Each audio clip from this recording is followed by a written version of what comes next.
This is Pop Culture Yearbook. On this show, we pick pieces of pop culture that were important to us in a given year. We then discuss our memories and dig into those movies, albums, shows, and more. I'm Brad. I'm Pete. I'm Gif. Hey, all right. Yeah, we're doing it again, guys. Sure are. What page are we on? We're on the page. The yearbook? Yeah. I think we're on page 85. 1985. Okay, page 85. Thanks. What are we talking about tonight, Gif? We are talking about Better Off Dead. He got it right this time.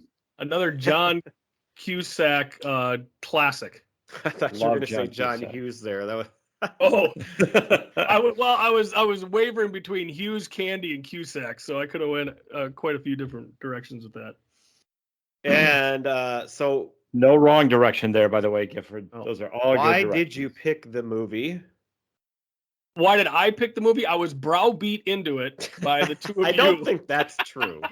Well, okay, so this is why we had our fingers crossed. I was gonna go for Back to the Future, but what hasn't been said yet about Back to the Future.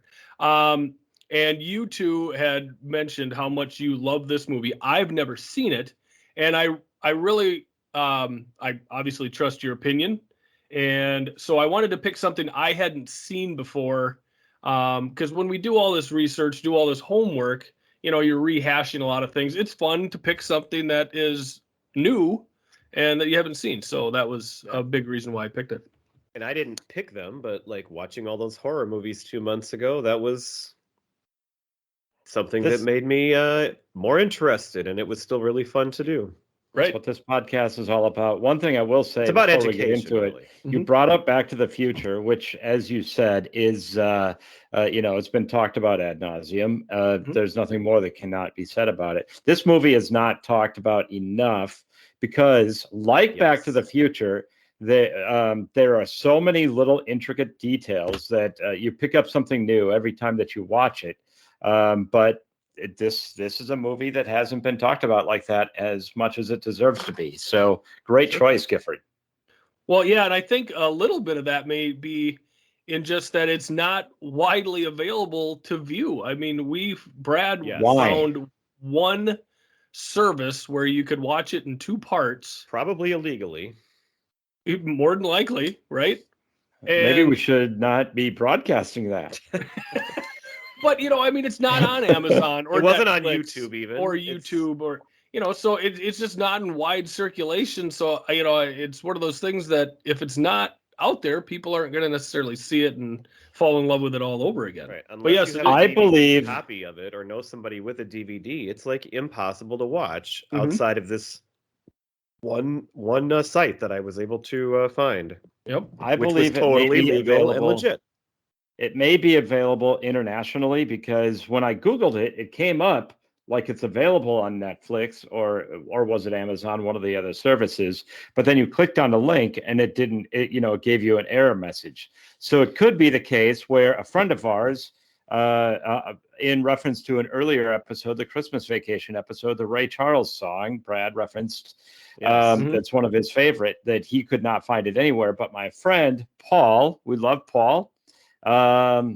So just a shout out to Paul. He listens to our show religiously, but he found it somehow through some international service. I don't know how. Maybe I should announce that either. Well, and it was like that song or the movie. That's the thing. Okay, so you can't stream it or rent it, but you would think on Amazon you could buy it. You can't even buy a DVD copy on Amazon. Yeah, right. And that's I thought you could. That's not correct. I found it. I could have ordered it. Yes. Oh, was it like way expensive though, like from a secondhand seller or something? Because no, it was it was. Looking it up. Keep talking. We're on a show here. I brought that up about another movie once, and I can't remember what it was. But it was a movie that isn't available through streaming, and they're no longer making DVDs of it. And the reason is it's owned by the Weinstein properties. Oh, yes, you did bring that up. So I don't know if that's a case like this where you can't find it anywhere or get it anywhere. $12.99 on Amazon. You can buy the DVD right there. Really? Okay, then I guess I just chose not to buy a DVD because I thought that you couldn't even find it. No. DVD All right. or Blu-ray. Well, after you listen to this, either search on the internet or go buy the movie because you're going to want to watch it. I just remember Spoiler the movie. alert. It's It's Dogma. Dogma. Oh, yeah, was I the remember you movie I was talking about Dogma. Yeah. So, but different situation here, evidently. So, Okay. So, Pete, Gifford had not seen it before, but what is your memory of this movie? Well, I can't say that I remember seeing it for the very first time, but I do know that I watched it many times back as a probably 13-year-old or whatever age that I was. I think we maybe rented it on videotape or it was on Showtime, HBO, whatever, because I remember seeing it at home just many times, watching it over and over again. It's a movie that I had kind of forgotten about. And sometimes on this show, we've had it happen before with like Tommy Boy, where you watch a movie and you have really high expectations and then it just sort of falls flat when you watch it again 25 years later or whatever, right? Yeah, or This it's just movie, not quite as good as you thought. It's still okay, but, Right. It kind of is disappointing. This one exceeded expectations. I thought it held up extremely well. I don't know what it was about it, but it was just hilarious. I loved it just as much, if not more, as I did back when I was a kid. I think because, like I said, there are so many little intricate details and things that you can forget about. You can watch it over and over again and pick up something new that you miss out on. And so it had a little bit of everything in it. It's a great comedy. It's, kind of a romantic comedy. It has like goofball.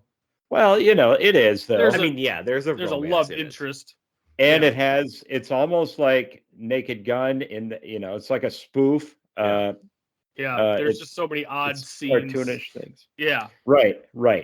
And I don't know, the way that every character was just so extreme in who they were. Like they took the ultimate example of the jock being the bad guy. It almost was like not another teen movie because they went that far with each of the characters. Mm-hmm. And I just thought it was brilliantly done. I had a pretty similar thing then. So I watched it as a kid many a time, and it must have been on HBO or Showtime because, as I've said a million times, we had those channels on our satellite dish.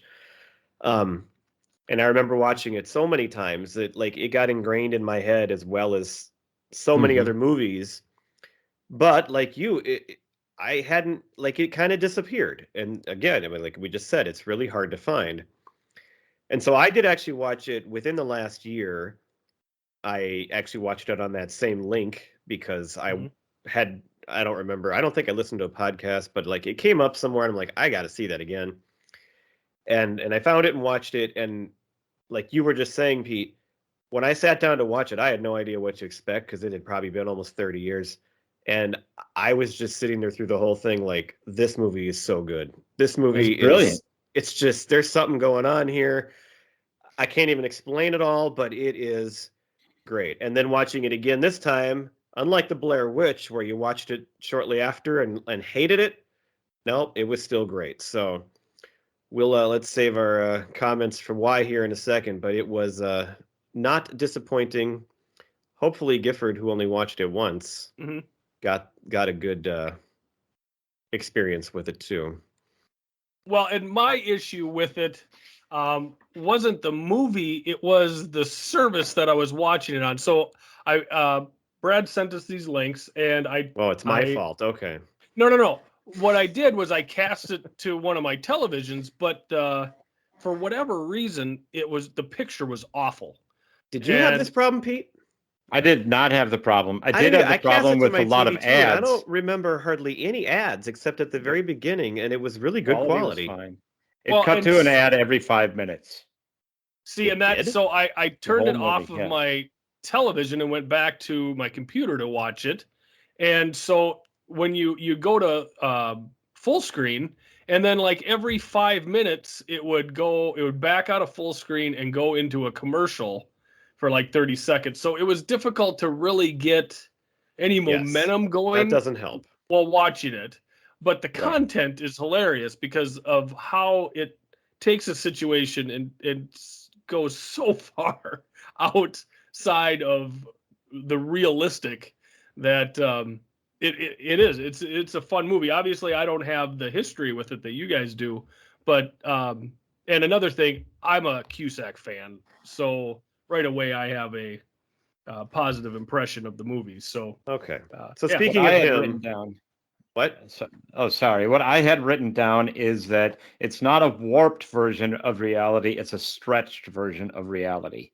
That's what because you sort of it's like stretched enough, and you don't know if like all of these weird things that are going on are like just his imagination. And kind of what I was thinking after I was looking back on the movie was that it's because when you're a teenager, especially when you're a teenager in love and you're going through everything that he's going through, he's suicidal, everything is over dramatic and everything seems worse than it really is, right? And It's the so end of the I thought world, that's yeah. right. And I thought that was kind of the angle that they were going with. And then that's where these goofball things came into play, Yeah. in that everything was just exaggerated to the point where it's hilarious. And that was what was unique about this movie, that I don't know if I'd seen that done in any other movie ever. So it was just to get we're going to talk about the movie, but just a very quick plot overview in case if it helps before we start. John Cusack gets dumped by his girlfriend Beth, and she starts dating the captain of the ski team. And John Cusack doesn't deal with it well, wants her back. There's also a girl across the street who's a foreign exchange student who enters into the situation, but basically it's about him trying to kill himself or get her back, and then it goes on from there. So that's the big picture. Yes. And it's got so many great 80s like tropes, and it's just amazing. So we were going to talk about the cast first, just to go through, because there are so many interesting people involved in this. It was directed by a guy named Savage Steve Holland, who also made the movie One Crazy Summer, which is one I am not as familiar with. Have you seen that one, Gifford? No, I have not. Which I'm surprised, because I remember it coming out, and I maybe watched it kind of once as a kid, but I'm pretty sure I've never watched it more than once. And I don't know, that's from what I hear, probably a pretty good movie too. And for some reason, though, that one I didn't watch, and this one I watched a million times. But John Cusack, he's our star, and we all love him, right? Gifford, you're a big fan. Yes. Why do you like him? Well, he's just a nice guy. You know, he's in so many movies where it's a comedic role. You know, even because he was in Con Air, correct? Oh yeah, he is. You know, and even in that He movie, is. That's right. which is more of, you know, I mean, action. He's in it, but he's always got that air of humor around him, brings a lightheartedness to it. Yes. So I like him that way. Another reason, and this is just dumb. It's kind of on a personal side, but there's a friends of the family on my wife's side, and this family has 3 boys, and they all remind me of John Cusack. I have a high opinion of those 3 boys, and it's just kind of funny that he could be one of the kids in that family. So that's another little reason why I have a high opinion of him, or a favorable at least. So, but he's just been in so many movies that I liked, and I liked him in them. Another one that I love, Gross Point Blank. If you've ever seen that movie, is outstanding. I did not get into it, but it Really? was hyped a lot when it came out. It's one of those movies that came out shortly after we bought our store, and so it was one of those first VHSs. And I don't know, I didn't hate it or anything. I watched it once and I didn't really connect, and that's all I've seen it. Well, and his sister Joan is outstanding in so many movies, and she's in that movie, and she reminds me of my cousin Tanya. So I have a high opinion of both of those two. So yeah, that whole Cusack family. Well, and speaking of both Joan and John, they're both in 16 Candles too, and he's got such a small part. And I didn't even know that was him at first until I got older and realized, wait a minute, he's in there too, and he's great in that little bit role. And I wrote he's this good looking guy and he can play this cool guy, but he also can play Sorry, Pete. I said, did you just rate a dude? Oh, for God's sake. He can also play anxious and like nervous, and Vulnerable. pull off both at the same time. He can play Yeah. that line where he's a cool guy, but he also can make you believe all that, especially in this movie where he's obviously very much emotional. Runaway Jury is another one that stands out when I think of John Cusack. That's a good movie. It's Never seen that a John Grisham movie. It's Yeah. very, very good. I guess I love John know Grisham I've movies, and that's a good seen one. it. I'm pretty sure I've seen it, but I don't necessarily remember his performance in it. All right, then. So then we have Beth. Mm-hmm. I didn't write down her real name. Do you have that? Amanda Weiss or Weiss? That's right, yeah. But she is just your typical, stereotypical blonde 80s girl who everybody wants to be with. Fast Times and the original Nightmare on Elm Street.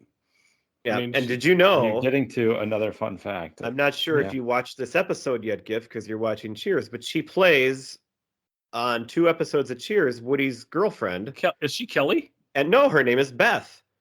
She's before Kelly. Okay. She's like from Hanover, and she comes and visits, and they used to love each other and everything. And I think she was on for 2 episodes, but she plays a girl named Beth, and she's perfect for like Woody's girlfriend because they both play that dumb role very well. Sure. You have a fun fact, Pete? No, well, you were getting to one of the fun facts that I had written down because she was in Nightmare on Elm Street, and there was a scene in this movie where she's wearing an old Freddy Krueger shirt. Oh, I didn't. And it's funny. It's funny how it all ties together because we talked about that sweater in our previous Freddy Krueger episode, and so there she was. I noticed it right away. Yeah, exactly. 2 weeks ago, actually. Right. And so I just thought that was interesting how all these episodes we make our episodes gel together perfectly. Well, and since we're on this particular actress, I did find it interesting that she was the one who broke Brad's heart in Fast Times. Judge Reinhardt's that's character. right. So I mean, the funny thing there is he was going to break up with her anyway, and then he loses his job and needs her support, and she turns the tables on him and dumps him. So very nice. She's known as a heartbreaker in the 80s movies. Then we have the parents who, again, they're not just throwaways. These are great roles these 2 parents have. Mm-hmm. I kept looking up the dad. I'm like, that guy is so familiar. What do I know him from? And I couldn't find anything except he does the voice work. He's the narrator and he's Cogsworth in Beauty and the Beast. He's on MASH. I did not see that. And I never watched MASH. Sorry, I didn't like MASH. Okay. Yeah, he was so maybe that's where I know him Winchester. from because I've seen enough to like recognize him because I knew I recognized him. He was kind of one of the antagonists to Hawkeye and Pierce on Hawkeye and who was the other one on MASH. He was kind of the fuddy-duddy who wasn't up for the fun in MASH. Well, there you go. You see, you always complete me there. I didn't go back that far, and I might not have recognized it anyway because I didn't ever watch MASH, but the face was there. The mom is just this fruitcake nut woman who can't cook. and doesn't understand anything that's happening, and she's hilarious. She's great. Well, and that's another thing with the absurd, the stretching of reality that Pete was talking about. Some of the dishes with her in the background, like she's got a pot with like what looks like a octopus squid in it, octopus, and then that blue gel that she cooks up that like hardens. It's like a resin. Yeah, and then moves. Exactly. Well, while we're on it, she's got one of my lines that I wrote down for later, but I love that first meal that she gives them. She had to improvise. It's got raisins in it. You like raisins. No, the funniest is when they're having the French girl over, the foreign exchange student, and I'm sure we'll get to that, but it's like everything that she serves. We have French fries. Yes. We have French bread. Dressing. And none of those things go together. It's just and that's all they're eating. That's the whole meal. And we have Peru.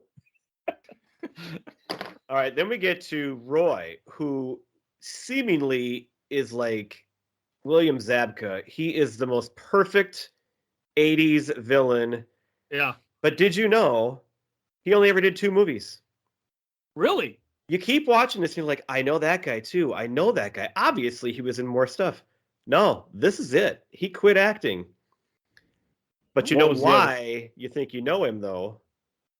He looks exactly like Ted McGinley. Ted McGinley. Yeah. That's what I kept thinking. That's From what, Revenge of that's the what Nerds. throws you off. But my Yep. God, he is so good at this bully 80s jerk face role. Mhm. What was the other movie that he was in? Anything? I we've don't heard of? remember. It was something that like I'd never seen. It was nothing big. All right. Okay. But I mean, He played that role perfectly. the guy rules the screen in this movie. How did he not go on to do something? Right.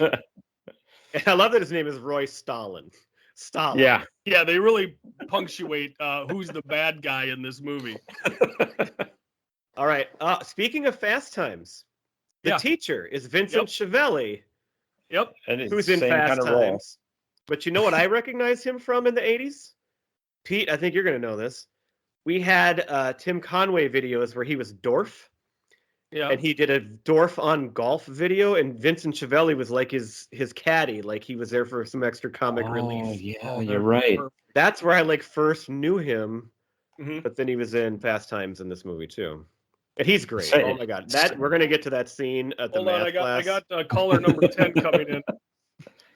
That scene might be my favorite in the movie.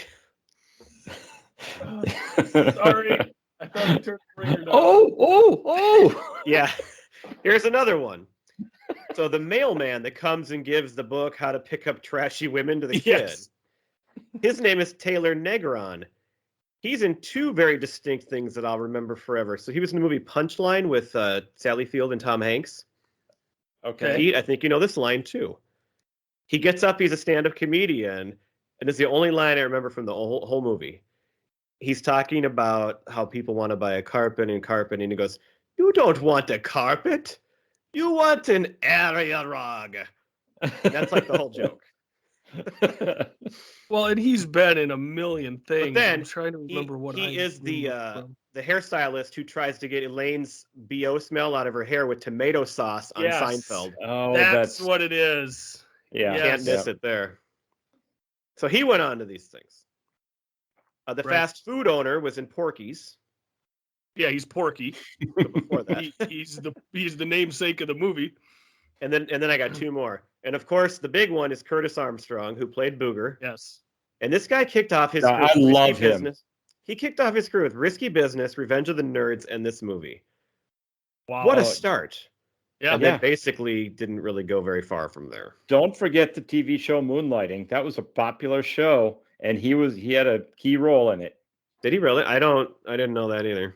Yep, he was obviously it was the main 2, Bruce Willis and Sybil Shepherd, and then you had like this secondary couple, like you had the secretary who was kind of a nerdy woman, and then you had this guy that kept coming in, and they eventually fell in love and became a couple. They were like the secondary couple on that show. You know, and he did other things too, but like And that's everything what he did. everybody remembers. Right. It's like those first comedies and Right. And well, and he has such a distinct face. So anytime you Yeah. see him, you're gonna, go right to and once you Revenge of the play Nerds. Booger, it's kind of hard to get out of that That's cast. yeah. Because this Yeah. role isn't that far off of Booger. Right, right. It's pretty much right on there. Except in this movie, his boogers are made out of Jello, evidently. Yes. The last one, and I'll be curious if I doubt any of you noticed this or if you found it anywhere. But I let the credits play for a little while, and it was just completely by chance. I just looked up at the screen and I saw Jock number 1. Speaking of Okay. how we combined our episodes, this guy came up just recently, and he'll probably come up next week. Jock number 1, Randy Stoklos. Are The you king of the serious? beach himself, the volleyball player. Oh, He was one of the basketball players in the cafeteria, really? okay. and he was one of the big 80s beach volleyball guys, and we Yep. brought him up when we talked about, for some reason that came up a week or 2 Yeah. ago. No, 2 of Well- his bigger credits was Side Out and Yep. Kings of the Beach. Yep, there was a movie called Side Out. I remember that one coming out because it came out early '90s when we had our store. That's how I know about it. But this was like complete unknown guy. I think it was just a random casting, but he was in the movie, and we've talked about him before. Where I thought you were going with that is that it's a throwback to Not Another Teen Movie, because if you looked at the credits, it said jock number 1, jock number 2, jock number 3, jock number 4, and then right underneath it, it was nerd number 1, nerd number 2, nerd number 3, and it was just, it totally made me think of Not Another Teen Movie, and that's where I thought you're going. So I just love the cast because there's so many great people. You know, John Cusack is the big one, but all these people that you recognize and that I've enjoyed in these little bit roles, they're all together here in one. Did I miss anybody? Do you have anything to add to the cast? No, those were the main ones that you would know from something else, as far as I saw running up and down the cast. Pete? There is a voiceover in the movie, a voice that's in the movie that's very famous. But do you know who played the voice, the Howard Cosell voice? Oh, yeah. Yes. It was the Japanese guys that kept coming, but it wasn't actually either of their voices that they're using. They're using the voice of. I don't know this. It's Rich Little. Rich Little. Oh, really? 80s, big time 80s there. Yes, absolutely. And he always did a famous Howard Cosell impersonation. And so that's what they use. And every time he's speaking, he's talking into the CB. Yep. I guess it was. You want an area rog. So I'm sorry, but I forgot. Yeah, that the gentleman whose voice or who was speaking into it, he was the main bad guy in the Karate Kid 2. Oh, really? Yes. I remember that. He was on Cobra Kai then too, wasn't he? Yes. Last season. Wow, tying it all together again. You just mentioned Zabka, William Zabka. Right. So you did say Zabka when you were referring to Stalin. All right, shall we get into the movie? Yes, we shall. So I took tons of notes. We're just going to run through the movie from the beginning to the end, kind of, and see what we got here. Sounds great. So this movie has animation, couple scenes like that, and it starts right off in the credits. It's a little animated credit scene. And then later on, we see things come to life on paper. And of course, we'll probably get to later, but the famous Van Halen scene, which is another high point of the movie. So right off the bat with the opening credits, and they're panning Lane's room, and it's just picture after picture after picture of Beth. And right away, what jumps into my head is Ace Ventura. Obsessed much? Well, and then he goes into his closet, and every hanger has her face on it, like a custom-made hanger.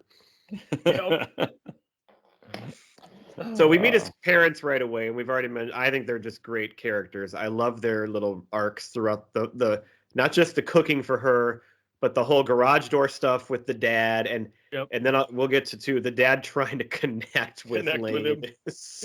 He tries to use these mottos that people say, and he just couldn't get it right. Yep. I love, and so then it starts with Lane leaving the house fast because he's got to go to the ski tryout, and we meet Roy right away. And one of the best parts right off the bat is Roy pushes him, and everybody falls down like dominoes. Like dominoes. It's so perfect the way they did that. And right away we know Roy is a big jerk because he calls him Oscar Mayer. Yes. Yep. So just picking at him. Anything else from the beginning, from the ski scene or the first meetings of the characters that you have to say here? No, I didn't have much else on that. Okay, so it's not long before we get to his first suicide attempt. He's going to go in the garage and hang himself. And this is where you know it's funny right off the bat, because I love the mom's vacuuming. Yeah. And he's not going to actually do it. And she shoves the door open. And while she's vacuuming, she keeps pushing it open and holding it open and making him hang there. And she's totally oblivious to the whole thing. He's hanging there. Yep. And God, that was hilarious. Yeah, just struggling to try to get the knot. Yeah. It's another movie, by the way. I don't know if this would come out today, but we talked about Heathers, another tie-in that made Yeah, light of suicide. This one kind of did too, in a different way. But would it come out today? I don't Right. know. I think But this again, one probably both- could more so because it's clearly more just making jokes about it. But it's a good question. But again, in both of those movies, nobody actually committed suicide. True. Yeah. So Yep. Except for at the very end of Heathers. Christian no. Slater blows himself up. Well, he didn't want to though. Didn't right? No, I thought I don't let's know. go All right, go well, back and we're not- reference Go back the and listen to Heathers that one. You'll episode. get your answer. Okay. Also, then he wakes up shortly thereafter, and I love how the mom just put a Post-it note on his face. She's great. She's a wonderful person. Well, she's very dedicated to taking care of her family. Is she, She though? is. Well, I mean, in the kitchen at least, she's very She's trying. dedicated in the kitchen. But yeah, Trying. she doesn't necessarily pay a whole lot of attention to what's going on in her kid's That's life. it, because- right there. She tries, but because- she's oblivious to everything. Right. It's like, Well- so he comes in and says, Beth dumped me today, and she goes, "Oh, isn't that nice?" Yeah, yeah, she doesn't necessarily retain. Because I mean, look at Badger, for crying out loud, the little brother. I mean, he's Yes. just off Oh. doing whatever he wants to. We didn't mention him in the cast. I don't know anything about him, that's why. But there is the little brother who plays the little '80s brother role. Mhm. And I had to watch it closely this time just to see. He never speaks. He never says a line. No, He has no line in the no movie, lines. which, again, I feel But like he's that's hilarious. that is so like knowing what they're doing, and the character has such a role like that's another case of how this movie knows what it's doing, why it's so good, because the fact that he doesn't speak is just genius. Well, He has and as no you see purpose. throughout the film, Badger is the man. Like Yeah. he has everything figured out in life. We learn a lot about him even though he doesn't talk. Right, at a very young age, he's on his own path, and he's extremely bright and very much a go-getter. Yeah. So Speaking of the young boys in the movie, then we meet the I want my $2, which as a kid, Right. this was the funniest thing I think to me, and the thing that I remember the most was just that line over and over again. And but I love he comes to the door and he asks John Cusack for the $2, and he says, "Oh, I'm sorry, I don't have any. I don't have a dime." And he goes, "Didn't ask for a dime. $2." he's got like a Dirty Harry type voice. Well, he's always wearing all black, yeah, and he's supposed to be a bad guy. Shows up everywhere. Yeah. When- And a hell of a bike. There's so steer, much by the else way. going on that you always like totally forget about that kid, and then once you completely forget about him, then he just shows up, just completely out of nowhere, All the way to the very end, which we'll get to. including on the ski slope. Yes. He's like well, even herpes. after that, oh yeah, Dodger Stadium. right. Yeah. Yep.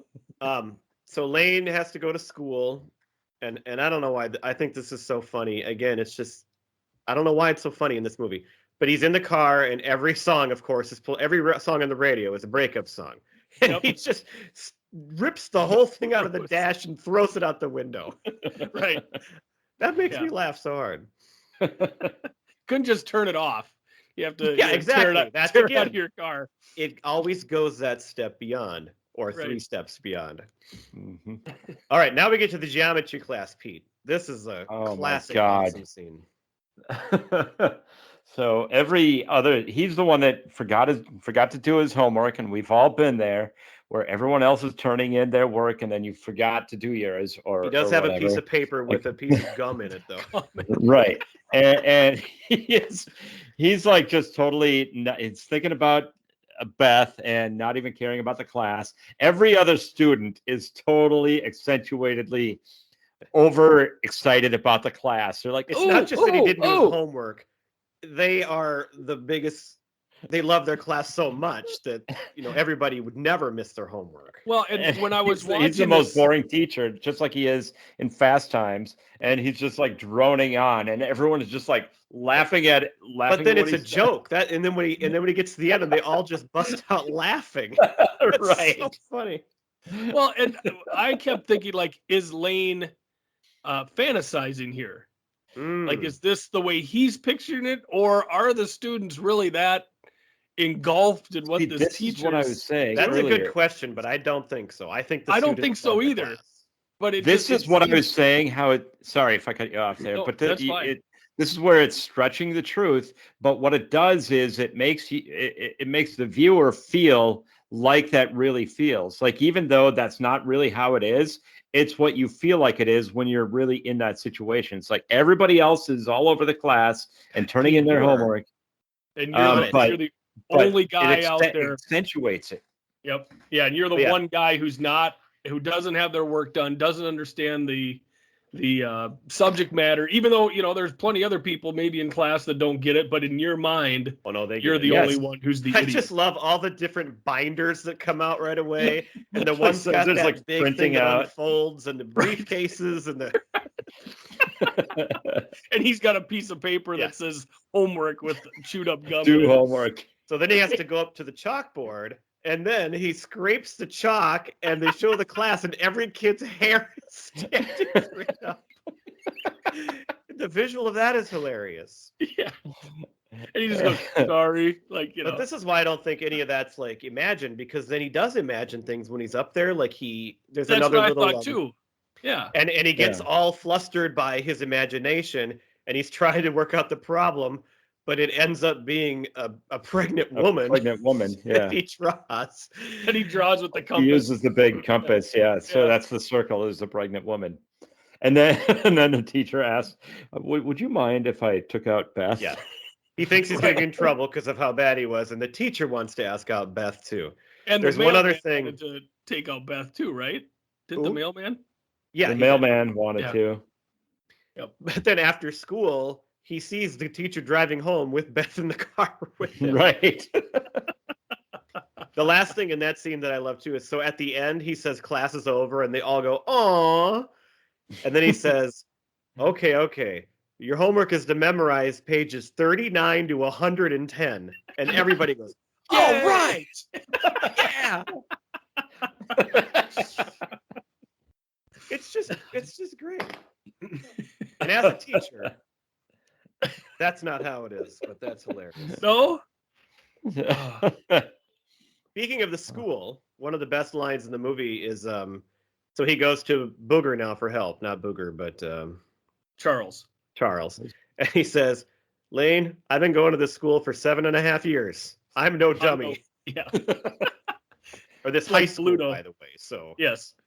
Well, what I liked is the advice that he was giving him. Let's talk about Charles for a little bit. The advice that on the ski slope, go that way really fast. If something gets in your way, turn. and he thinks he's really being profound, of course. Right. Well, that's an interesting line, though, because then the French girl later on in the movie says the same line, and it has an entirely different meaning. Right. It's because it's like, then it's inspirational. At the first time, it's just he's being stupid and it's a joke. Right. But then later, it's like inspirational, and it's like, don't overthink this. Don't make it more complicated than it is, and it works. And at the same time, Charles is saying that he's also noticing how pure the snow is, and thinking it's like cocaine, and saying, "Do you realize the street value of this mountain?" So maybe he's not the best guy for advice right now. Then he snorts the second thing that he snorted in this show. And we started with Jello, Yes, the and Jell-O. went to fresh powder. How did Ricky just eat the Jell-O through a straw? Yes. He snorted Yes. it. And okay, because there was two Jell-O things, so he sucks it through a straw, and then Charles snorts it through a straw. Snorted, yes. Oh, yes. That's right. So okay, now we're in the cafeteria. And I love the basketball team, how they don't speak either. They just grunt. They're just grunting jocks. That's all they are. It's almost like the guys at the beginning of Not Another Teen Movie who spell out jocks. Yes. Right. But he gets, Lane kind of gets coerced into going, well, by his own cartoon, By his own Yeah, imagination, he's mocking him. effectively. to go ask out this good-looking girl who's dating the basketball team. Right. Not one player, the entire Not just certain team. members. And that, of course, doesn't go well. Why is she on roller skates? Good question. I mean, I don't get that. Cheerleader on roller skates. It's But I just love how part of there's the, another set of roller skates in the cafeteria that he can go borrow from He somebody just so he can borrow. try to match up with her. Right. Yep. Yeah.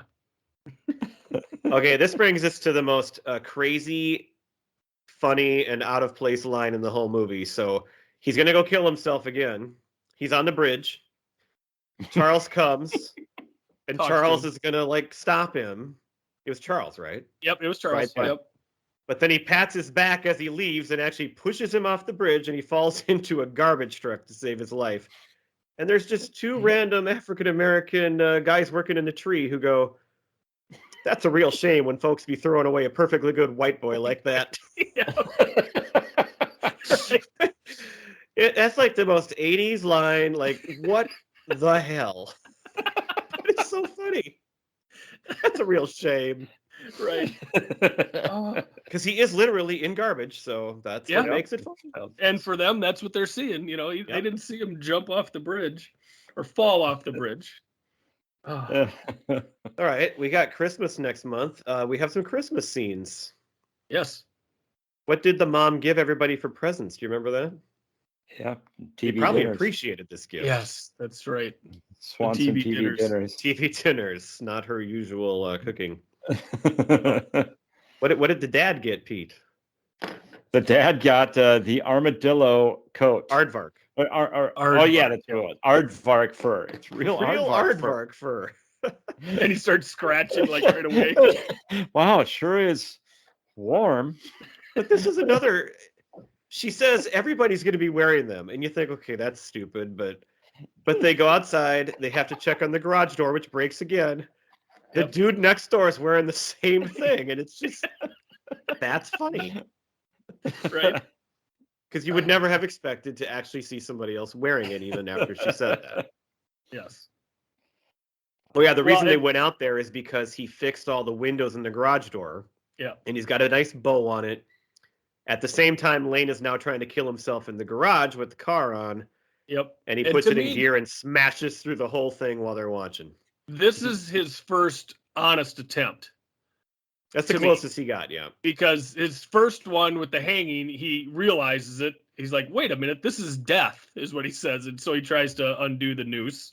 And the second one, he gets pushed from the bridge. You know, he's kind of, okay, I'm not going to jump. And then, you know, he gets patted on the back and loses his balance. But this was the first time I think he gave an honest attempt. And the reason is that he called Beth on Christmas, and he had bought her a little teddy bear, correct? A tiny little teddy bear. Tiny little teddy bear. And Stalin, she said, got her a teddy bear that's bigger than she is, or something, hardly fit in the door or something like that. So now he's thrown into depression again. So he heads outside to, do himself into the car, but foils his own attempt when he turns puts it in reverse and blows through the garage door that was just fixed. And that's so funny too, because they're out there all excited for the new door, and it's just the timing is so perfect. I actually thought that there was an underlying attempt for him to commit suicide by doing the K-12 itself, right? Yeah, because he didn't care. He said it was suicide, didn't he, at the beginning? Yeah, I think so. Yeah, and the whole thing was that he didn't care if he lived or died. If he wins, great, but he didn't care if he died doing it, and that was like part of the whole. Right. Yep. And so that's what I kept thinking. And then don't forget the funny scene where he goes and get his ski fixed, and then the guy is coming out in a wheelchair. The guy that works at the ski shop. Oh yeah, he's in a full body cast. Like a full body cast. Hey, what happened to you? Oh man, I tried doing a K-12. You'd have to be a real idiot to try doing that. And it's just like perfectly set up. He's like, yeah. Anyway, thank you. So now the parents probably know for sure that he is trying to do this because, I mean, they see him come. So this is where the dad starts trying to connect. So we see the dad sitting at a table reading a book, How to Talk Slang or something to Your Kids. It's like not another teen movie where the books. There was a lot of how to pick up the weird girl and. Yep. Yeah. Right, how to be a unique rebel. Yeah. I think there's a lot of throwbacks from not another teen movie to this movie. And he goes, mellow off, man. Right off. And then he goes, "You're really bringing me over, man." And then later he has the book called Youth Drug Explosion, and he thinks he's on drugs, and he's just trying so hard. And so it's nice to see the dad trying to do that, but he has no clue, which again is real. Like, parents don't know how. I mean, the kids don't want to talk to him. Right. That's just truth too. So, but it's done in a funny way. Mm-hmm. All right, the next scene that I have down is the dance, but we should probably get into the neighbors across the street first, because we haven't even mentioned. Get in. Yeah. So who's living across the street? Well, Monique is a French foreign exchange student who is basically a mail order bride for Ricky that her mom slave. Right. Yeah. And Ricky is your quintessential creepy dork nerd, I mean, he just really doesn't have anything going for him. Very creepy. Very. Loser, not like your fun nerd. No, like John Wayne Gacy creepy. Like, and his mom is probably worse, because she's the one that's controlling all of this. Right. Pushing this poor French girl onto her, son. I love how she when Monique doesn't speak English to her, and she takes her lips and goes, "Christmas, friend." Actually, that's John Cusack that does that later to make fun of her. Right. Yeah. So the neighbors are just a hot mess as well, and this poor girl is stuck there.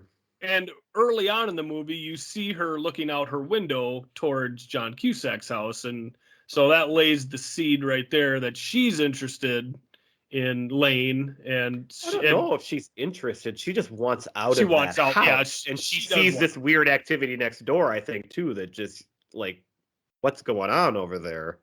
But she is drawn to him. You could, I mean, at the dance, she's happy to talk to him. I mean, you've got Ricky living with you. Yeah, you're gonna be right. Yeah, you're looking at any port in the storm. So you bringing up the dance. So when they're outside, there's one subtle thing that just put me in tears, laughing so hard. When he's talking to Monique, John Cusack is talking to Monique at the top of that little stairway that's outdoors, and Ricky is coming after her. He's not liking what he's seeing, but then he loses. In the background, it's just sort of in the corner. His balloon flies away, and he stops and turns and starts leaping for it. And then he's just like, "Oh, screw it!" And then he comes. Yeah, he definitely saw Monique as his possession. Yes. And it was so creepy. And Lane, he's just like, he doesn't care. He's just ordering him around. Like, why don't you go sit with your mom, or why don't you go find your mom and then come back and get us? Just trying to get rid of the guy. Don't forget where he belly flops on a dance floor. Yeah. Well, so in the dance, that's a good one. But I also did love the band that's playing. The song called "Better Off Dead" is a really catchy, good song that's playing. Mm-hmm. It's one of your 80s, mid 80s, Yep. They've always got that good dance scene or that song that goes along with it. Yep. That girl looks like somebody too, but she wasn't anybody big or anything that I could find, but. Well, and just her look just looks like, either the singer of an 80s band or the good-looking woman that's in the video for the, because like in the movie Back to School, I think the band Oingo Boingo is actually in there, and in a newer one, but in Clueless, the Mighty Mighty Boss Tones are in there. So you watch that scene and you think that must be somebody, but I don't think that it really. I thought it was like Lita Ford or something. Is the one that I thought of, right? But she looked a little bit like her. Sure, more poppy, but yeah. All right, so Lane and Monique make this connection now at the dance finally, so that gives him at least somebody to talk to. So then they're going to have everybody over. Before that, you mentioned she's cooking, and you see this big octopus in the pot in the background. It's like the Naked Gun. It's great. Right.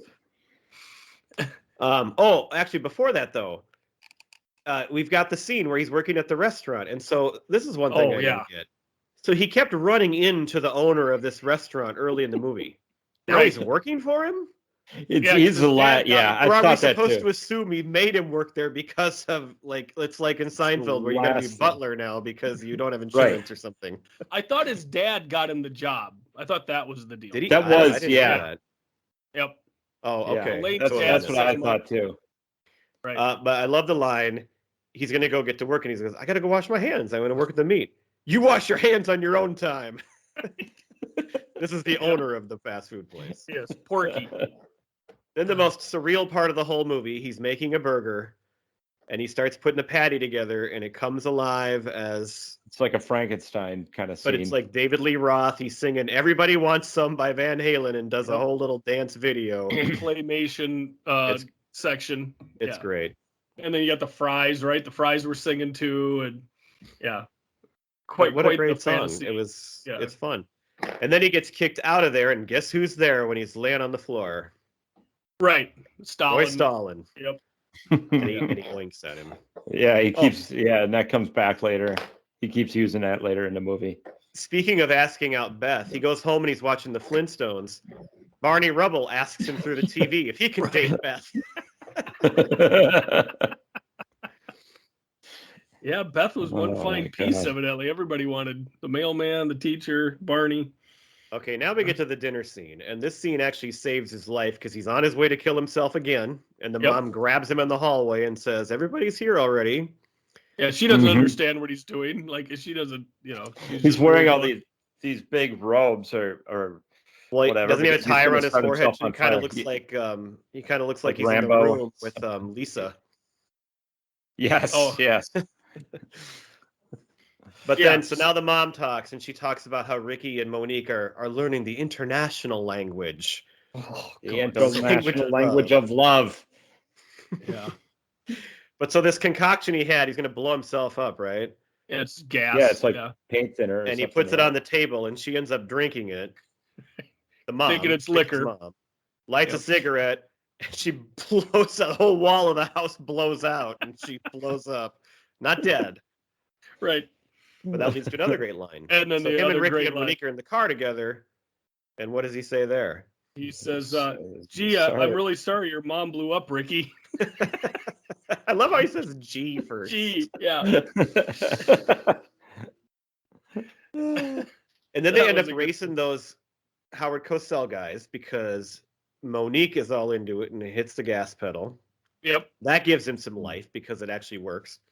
But they end up in a pond, and they get to school and open the door, and a bunch of ducks come out of the car. Right? Well, and obviously in this movie, Monique is his saving grace because it gives him a new interest, and even not even as a love interest because she's fixing his car. They're just hanging out. They're spending time together. It's really just friends at first. They don't jump right. It doesn't do the just jump right into it. Oh, we're in love now. No, it's nice how they just become friends, and she helps him, and right. And it happens. Well, because at the end of the movie, when he runs the K-12, Beth comes up and kisses him, and which he seems okay with, and then it dawns on him like, oh, wait a minute, this is Monique's the one I want to. I just think he's so over. He doesn't know what's going on because he can't believe he won and everything. So the race, by the way, that he didn't win. That he didn't win. Oh, because he went outside the. Well, if you watch it, and I found this is what I thought when I was watching the movie, and I found this on the internet too. It's like people are saying it. He clearly did not win because he was given a 5-second head start, and what was that about? The race. So you thought it was a timed race, so each one would be timed individually, but then of course he beats him by like a split second, just barely. Sure. He also was on one ski, Pete. So he's skiing on one ski. I love that line. It just kind of rings in your head the rest of the day after watching it. So before the race, though, he's all empowered now from Monique, and he's in the cafeteria again, and he agrees to do it. Like he goes to Stalin and says, "Let's do it," and but he says, "Don't tell anyone." And immediately over the intercom, this just in: Lane Meyer against Roy Stalin Sunday at noon. So what I took away from this is that Monique, Mr. Miyagi Lane. Oh yeah. She's the one who turned him into this great skier, gave him confidence. They even have, with the car scene where she's fixing the car. Well, Mr. Miyagi, he had all those cars. He takes care of cars and fixes up cars. So that was another little thing. So connection. Really good comparison. Yeah, because they really didn't have that that romantic connection so much at the beginning of their relationship. So it was more like just friends hanging out, and she was helping him get over Beth by just giving him the confidence to be better, I guess. So the $2 kid showed up again too as they were driving around, and he gets on top of the car, and they go into the car wash, and the kid yells, "No, I can't swim." Yep. And then he shows up again during the race on a bike with skis. Yeah. So he's chasing him down the ski hill on his bike. And he winds up falling off a cliff. Right. And There's no way he would have survived. Well, and I thought, are they really going to kill this? Yeah, poor kid? that's the thing. It'd be pretty dark if he died, but of course he's unkillable. Right. Here's a line that I wonder if you noticed, because this might be the funniest line in the movie. So Monique doesn't speak English. Nobody thinks she does. Finally, he finds out she does. And when she speaks English to him, he goes, "Well, honk my hooter." Did you hear that? I didn't even. Yes. I couldn't believe it. I'm like, "Well, honk my hooter." Well, and then she's talking about Ricky having his testicles all over her. Oh, yeah. And then he goes, "What? Just testicles, like octopus? Oh, tentacles. Tentacles. NT. There's a big difference." Right. So before the big race, he gets the romance starts to come. He's going to thank her for all this help. He takes her out, but they go to the burger joint, and it's like he's got it all to himself. How did he get this place to himself after he got fired and like totally screwed up there? I didn't understand why he still had the keys. Yeah, well, how that's weird. So right, but he plays a saxophone, which actually that was Charles's advice too, right? To play the sax to help him get girls. Right, because Stalin plays the guitar. Right. So he's like, "Well, you have an instrument. You need to, dust off the sax or whatever and start playing sax again." So Charles does have some advice that he can take. And then he serves the TV dinners, and I loved how that scene. Did he? I didn't even notice that. That's what he gave her. Yeah, that's what they ate. That's right. He does. No, I did, because that's weird too. Why wouldn't you be having burgers? Or if you're in the joint, why wouldn't you be eating that food? Otherwise, why do you need to be there? Maybe it's the only microwave. It's just a romantic setup, and that's the way teenagers think. They don't do things perfectly. Yeah. So we got the big race. His ski breaks. He's got a ski on one ski. He's got the $2 kid chasing after him. Everything's going wrong, but he does it. And then we've got this other kind of surreal, crazy scene at the end, because the real villain is not necessarily Roy. Right. The villain is Ricky. And how does he defeat Ricky? With a ski pole fencing contest. Ski pole fencing battle. Which Ricky isn't too bad at. I mean, he disarms him of his ski pole at one point. Yeah. Ricky's got some game when it comes to fencing. Kind of like Chris Farley, the big guy that has that athletic ability. Yep. But I love to, after he beats him, I love how he just picks Monique up and throws her over his shoulder. That's just a cute scene there too.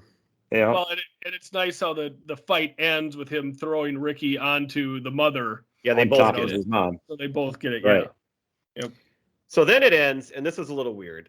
She talked about the Dodgers. She loves the Dodgers.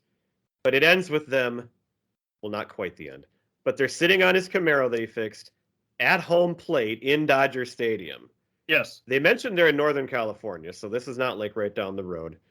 And how do you get your car into Dodger Stadium all by yourself? So I was writing that note down. I wrote, he wouldn't be allowed to park his car on home plate of Dodger Stadium. And then I look up and then I write down, but then again, Badger built a spaceship.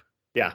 Well, but the thing is, blasts off at the end of I stopped questioning it, because while they're on the car kissing, coming out from center field is the kid on his bike with the $2. So, okay, once he's in there, now it's just like, yeah, that's the movie right there. Right. And then the final It was a nice ending. It was a nice way to end it, though, because but the very end, Badger's homemade spaceship busts out through the top of the house and goes into the sky. Right. How many of those trashy women do you think he had in his spaceship with him? Hopefully all of them. Couple. Yeah. And then I And that's mentioned I what- found Randy Stokelos in the credits. The very end of the credits, the very last thing it says, the film's over. You can go now. Right. Yep. I did find that little fun fact as well. Yep. Whew, so that's the I movie. stuck around to see if there was anything like that, and I watched through the credits, and I picked that up. What a great movie. Yes. Well, one little fun fact that we haven't touched on yet. Steve Holland said that this film is mostly autobiographical because his girlfriend did break up with him. Oh. And he had suicidal thoughts. And he was a skier. He was on a ski team. Oh. And there was something about a paper boy too. Oh, really? The paper boy was real. That wanted his $2. Yeah. That was so pretty true to form from what he was saying. One person, you'd think everybody likes this movie. One person that hated the movie? Mhm. Don't say John Cusack. It's John Cusack. It's John Cusack. Yep. Why? He hated it.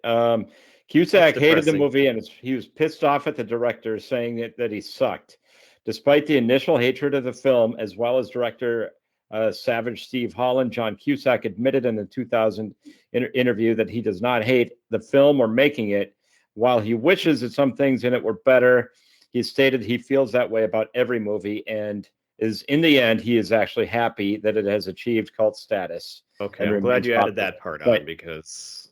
But he But did yell at him and thought it was the dumbest thing he'd ever seen. Well, the thing that's interesting is I think One Crazy Summer came out after this. Yep. Because And John Cusack is he in didn't there want to do again. it. He didn't want to do finish it. because he was contractually obligated to do that okay. film. He'd already signed a contract to do it. Yep. Yeah. So once he saw the final product, he wasn't happy with the way that Holland put the movie together. Well, John thinking that it was Cusack, making him look stupid. You're wrong. You created a classic, and I thank you for it. Right. Yeah. Maybe we can get him on the show sometime and ask him about it. Did you have any more fun facts? That was the only one I had. I think we've touched on every other. Yeah, we've already hit on every single one of my fun facts that we had. Okay, so other than that they did a tribute to The Graduate. Did you pick up that? Yes. No. Yes. In the trashy scene. When he gets the trashy women, the brother gets the trashy women, and the shot was with the legs, underneath the legs. Really? And that was a call out to The Graduate. I didn't even that's notice a famous that. scene from the movie. Well, it's I'll the have to watch it poster, again. right? Isn't that the Graduate poster, basically? Yeah, it is. Yeah, One of them anyway. So some final thoughts. So we've already mentioned how much we love it. I think that's pretty clear. But I'm watching this like it's a couple months ago, and then again now. But I'm like, what is it? I couldn't really put my finger on it. But I'm like, and we've mentioned this. To me, it's like it's somewhere between a standard teen movie like 16 Candles or something like that, and a spoof. It's not a spoof, but it has so many aspects in it that fit that. Yet it's still a straightforward movie being told. And there's something about that line and how it just does it perfectly that I just love. And it's got some offensive content like all 80s movies, but it doesn't feel offensive. Not bad. Like, you can watch it around your kids. Yeah, Like, I would you watch recommend it, it. I would and say the it's stuff okay that would to be quote unquote offensive, it's not presented that way. I mean, most of it. There's a few things here and there that I guess, if you want to get nitpicky. But it feels like it's mocking those things in a way that most others 80s movies didn't. Well, it's the same. Like it knows that it's offensive, or it knows that those things could be offensive, but it's mocking those things like a spoof would, if done right. Right. It's like what Pete brought up with Heathers. Yeah, that's what I was going to say. Heathers' content is, if you take it at face value, is very offensive, very awful. But it's the meaning behind what you're seeing and how they try to spoof or make fun of the material that you need to pick up on in order to really enjoy the movie. And I think the other thing that helps make all this really come home is those surreal parts of it. The fact that there's that animation and that adds to it too, to make it that fits in it, and that makes those kind of thoughts come out even better and more drive home the point of what I think they're trying to do with it. Sure. They're two characters that I just think are such obvious stereotypes of these movies. They're so over the top, but again, I think they know what they're doing. So Roy is one. I mean, he's ridiculous, but he's great at it. And then the brother, who doesn't even have a line of dialogue. And is the funniest character in the movie about. Yeah, so I just think they really know what they're doing with those, and so that's what I loved. And I found this article. I don't know if you guys both read it. I know Gifford did. But there's a couple things I could mention about that. But what do you want to add? Anything of your overall final thoughts first? I think you kind of summed it up very well. It is the stretching, as Pete put it, of reality that helps soften the blow of the more serious content that is in it. And I think it was done perfect. I think they go back and forth across that line of the absurd and the real and mix them together to make just a really funny, well done film. Pete, anything else? No, I pretty much agree with everything Gifford just said. So this article that I found was from Film Inquiry, to give it credit on online. It's called Film Inquiry. But what you just said, Gifford, was like one of the first things I noticed there. It said, the film retains a charm that many of its contemporary films cannot. And this is like writing it in present day. Like it remains charming today. It holds up. Yes. Right. That's why it holds up. And it said that it's so bizarre that it somehow manages to be both appalling and redemptive, which is kind of what you just said about the two things. Right. It takes it into the realm of absurdity. These elements make many films unwatchable today, but in this case, it you laugh with them and not at them. So anyway, that article is on Film Inquiry if you search Better Off Dead, and it kind of summed up what I was feeling, and I love it. Love the movie. Well, and just to tie another movie to this, as far as bringing in the absurdity, I'm assuming you guys have seen the movie Kill Bill. I saw it one time in the theater. Okay. No, I don't think I've ever seen it, actually. Just the once. There's a scene in Kill Bill where Tarantino goes to animation to show the backstory of one of the characters. And within the animation, it's kind of like anime. So it's very graphic, very violent. So like, let's say, somebody cuts somebody with a sword and blood gushes everywhere. Like it's just over the top blood and gore, and like an arm will be cut off, and you can see the hand twitching or whatever. So they did that scene, and then there's this wonderful scene where the main character fights off the Crazy 88, which is a gang of like 88 guys, and they all attack her with samurai swords, but now it's in live action. So that kind of introduced you to what you were about to see, but with the animation side of it. So now when you see it in live action, you're like, oh yeah, that doesn't seem ridiculous or stupid now that I've seen it just previously in the movie. So I think that was one of the things, a nice little way to introduce that, and they do it well in this movie as well. You've made so many good connections tonight. Thank you. I think I'll play some of these comments in my class to teach the kids how to make connections when they're reading their books. They're all going to be like, ooh, me. Right? Yeah. It'd be great. All right, we're going to finish this off with our 5 favorite movies. And 5 favorite movies of 85, of which there were many. Mm-hmm. All right. Want to go first? I'll kick us off. All right. So honorable mention I remember, and I think, Brad, you said you've watched this one more recently and thought it was terrible, but I remember liking Spies Like Us. Yep, I watched it a year ago. I mean, it's not terrible, but it's just not funny. It's not what you remember. It compared to the other great comedies with those guys, I was so disappointed when I watched that again. All right, I can see that being the case, but my memory of it was that I loved it. I agree with you on that. Brewster's Millions makes my honorable mention list. Remember that movie? Richard Pryor, I think. that was one that I never really watched. I've only seen parts of it on Yeah, television, me too. and I should go back and watch John Candy's in it too, right? Yes. Yes. Rocky 4. Mhm. Pee-wee's Big Adventure. I used to love that movie as a kid. I haven't watched it since. I wonder if it holds up or if Oh, it we would be watched as it with our good. kids like about a year ago. It's Yeah. good. It's All there's right. nothing to not hold up in that movie. It's Pee-wee. It's just what it is. All right. Yep. Then I had Goonies. Yep. That's probably the one of them that I've seen as many as a lot of other movies because my wife and kids love it so much. So we watch it probably once a year. And then we get into to my top 5, and it's a good top 5. I want to watch all Course it these is. movies right now. Fletch Yeah. is on there, one of the funnier movies of all time. We've already talked about Breakfast Club in the last episode. Then I had Better Off Dead. The next one is, Brad, I know you'll love this one. In my opinion, it's the most underrated movie of all time, Clue. Oh yeah, you love Clue. Clue's I love good. Clue. I got It that is in my really list. good. I love hilarious. it too. And Back to the Future, because that's a classic that we watch all the time also. Sure. We There you had go. That's almost why. the same list actually, Pete. So I'll just go on quick. I had Fletch, Breakfast Club, Back to the Future, and Better Off Dead as well. So 4 of the 5.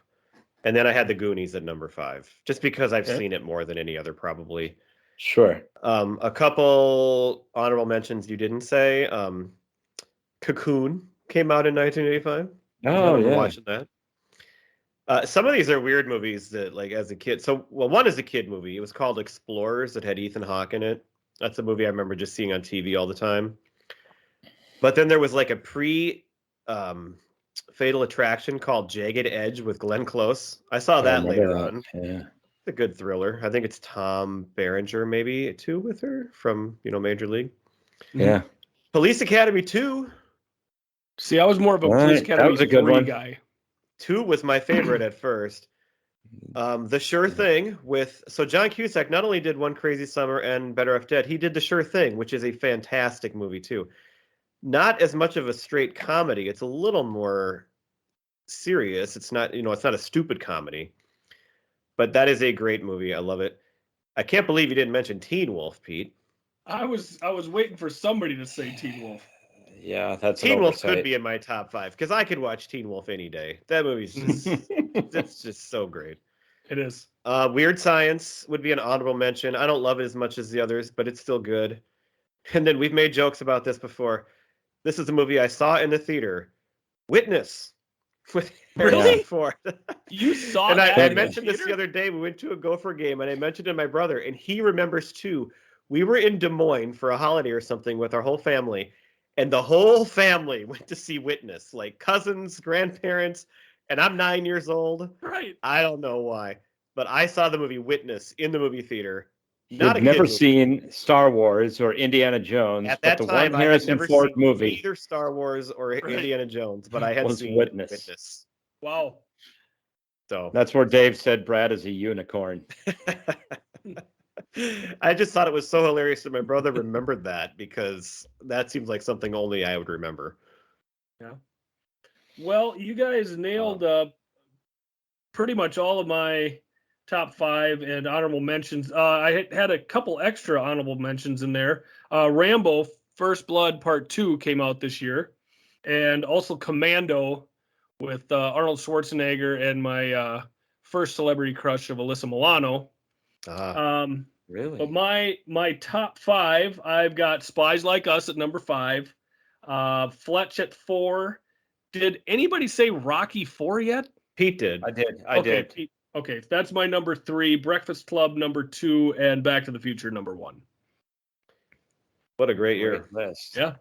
I could do an That was episode on amazing. Fletch. I could do an Yeah. episode on Back to the Future. You could always do one on the Goonies, Clue, Teen Wolf. Man. Teen Wolf, you could do one on Teen Wolf. So Yeah. many choices. Weird Science, you could do Someday. one on. Yep. Yeah. 1985 part due. I am very excited for our next episode when we are going to be talking about Nintendo, which was introduced in 1985. even though it didn't really become hugely popular. I didn't have one, I think, until like 87, but it's a good year to be talking about it. And it's going to be the holiday season coming up. So a good time to talk about, toys and games. So we all grew up with it. I'm looking forward awesome. to it. It's going to be a fun episode. I'm excited about it. Hey, Gifford, what's your favorite band to listen to? Preacher Row, of course. Yeah, mine too. Awesome. Yeah, those guys wail. Let's crank Especially them up, that song, Standing on My Own 2 Feet. Mm-hmm. Hey, I got good news for you. What's that? Here it is. You're listening to it right now. Me.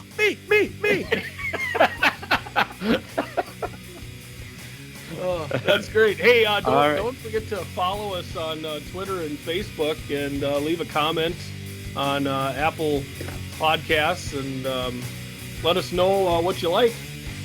And we'll see you next week then, right? Yep. Talk to y'all later. I have one last question for you guys. Yeah.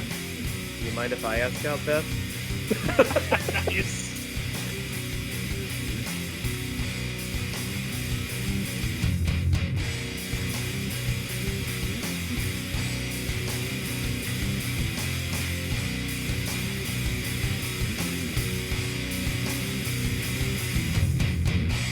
Standing on my own 2 feet, no one's here to comfort me. Sorry for what I have done. Sorry that your song is gone. 7 steps and it will be my last. Hands tied, tell me on my back. I turn and I look to you. I'm scared, but there's nothing I can do.